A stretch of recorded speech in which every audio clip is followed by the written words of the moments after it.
Hello everyone, welcome back to our channel. In today's video, I'll show you how you can fix Reddit We Had a Server Error message.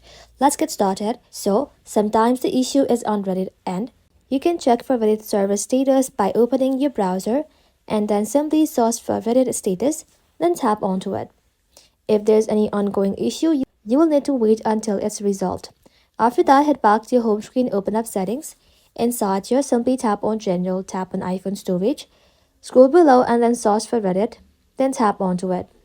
Now tap on Upload app, then tap on Upload app again. This will remove the app but keeps your data. Now once you've done that, head back to your home screen and then check your internet connection. A weak or unstable connection can cause server errors, so try switching to your Wi-Fi if you're using mobile data or try a different Wi-Fi network.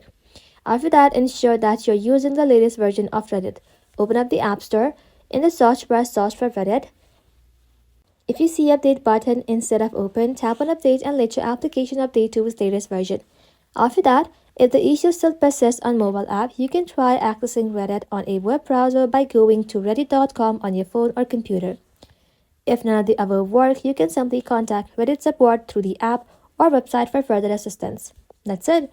Thank you all for watching. If this video was helpful, leave a like and sub and I'll see you in the next one.